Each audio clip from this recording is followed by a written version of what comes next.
And here to help us explain some of the legal issues surrounding the case is attorney Dan D'Agostino from the law firm of Martin, Harding, and Mazzotti. Dan, great to have you with us. Thank you for having me. I appreciate it. You and I were talking before we went on the air here, which seems the question I'm sure a lot of people are wondering. This is such a high profile, such a terrible, gruesome, tragic event. Why was there no change of venue here? Well, that's a great question and a fantastic, issue that was brought before the court.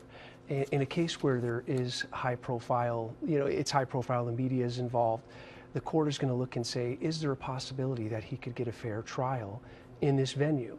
The court did take a look at it and thought, with the number of people in the Boston area, they are impaneling 3,000 prospective jurors, and they feel they can find 12 people that could be impartial on this jury. Yeah, and so with that kind of number, can you still see this being as a difficult process?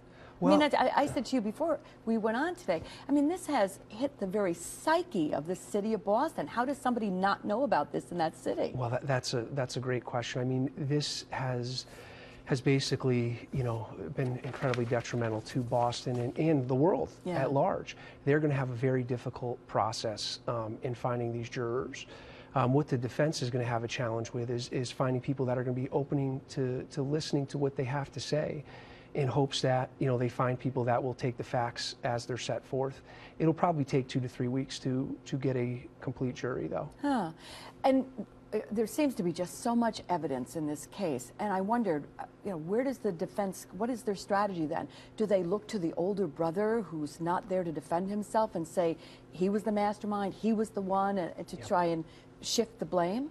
Yeah, I think that's all they have left. There's such a great amount of evidence, that would find him guilty at this point in time. As the public, you look at it and you say, what could they possibly put forth to give this guy some chance at being innocent? They're probably going to look and say, well, he is the younger brother. He's very impressionable, and the older brother made him do it.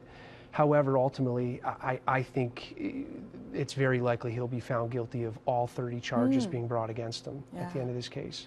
Now, you mentioned that you think that the jury selection could take some time. How long is this trial? We were saying this could go to the 2nd anniversary. Do you see that? Yeah, I see the trial taking at least 3 to 4 months. They are going to be, very particular.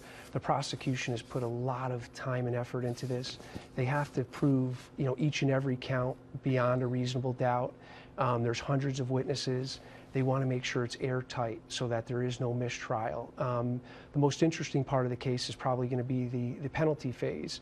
If he is found guilty of these capital crimes, he does face the death penalty, and that is where it would get interesting. I would say. Well, we're so happy to have you share your insight today, and I hope that you'll come back as this continues to play out to let us know, what you're seeing legally in this case. All right, Dan D'Agostino from Martin, Harding, and Mazzotti. If you have a question, what are your rights, on our website, and we'll get it to them and hopefully get you an answer.